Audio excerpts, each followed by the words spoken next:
नमस्ते। आज हम संधि के बारे में जानकारी लेंगे।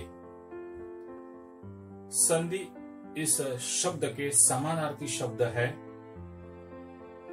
मेल,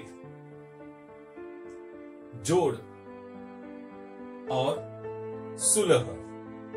तो आइए देखते हैं संधि इस शब्द की परिभाषा।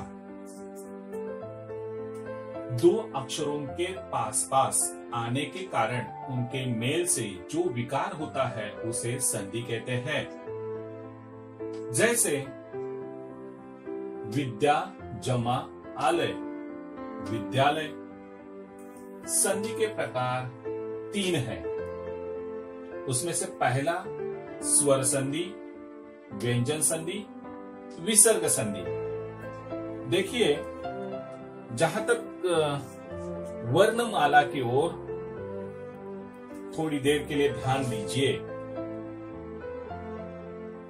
स्वर संधि संबंधित कोई 2 स्वर अ से लेकर अम तक ये आते हैं।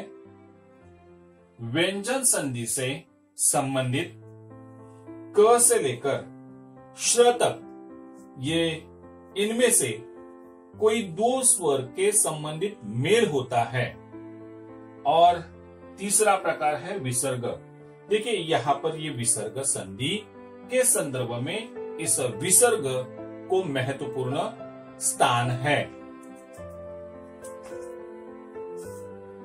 स्वर संधि जब 2 स्वरों के पास पास आने से संधि बनती है उसे स्वर संधि कहते हैं।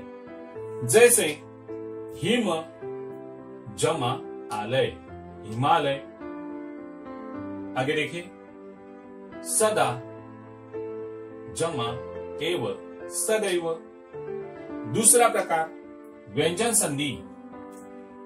व्यंजन और स्वर अथवा व्यंजन और व्यंजन के योग से होने वाले परिवर्तन को व्यंजन संधि कहते हैं।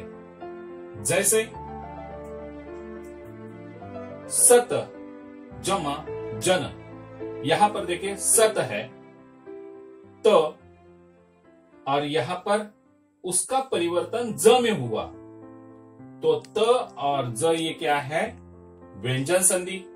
सत जमा जन, सज्जन।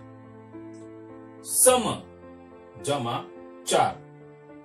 म और ये अनुस्वार यानी न में ये योग हुआ है, मेल हुआ है, यानी सम जमा 4, संचार। तीसरे प्रकार की ओर हम बढ़ रहे हैं, विसर्ग संधि।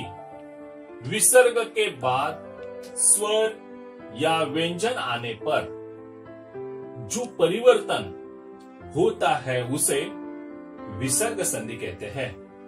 जैसे नेहा, यह देखिए, ये विसर्ग है। जमा फल, निष्फल। दूहा जमा बल, दुर्बल। निम्नलिखित शब्दों का संधि विच्छेद करके संधि के प्रकार लिखिए।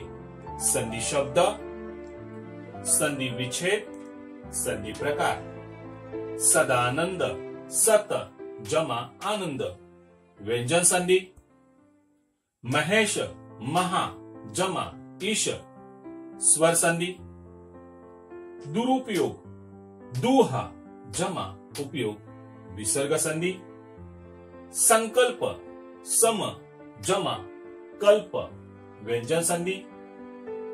पद्धति, पद जमा हति, व्यंजन संधि। संदेह, सम जमा देह, व्यंजन संधि। निस्तेज, नेहा जमा तेज, विसर्ग संधि।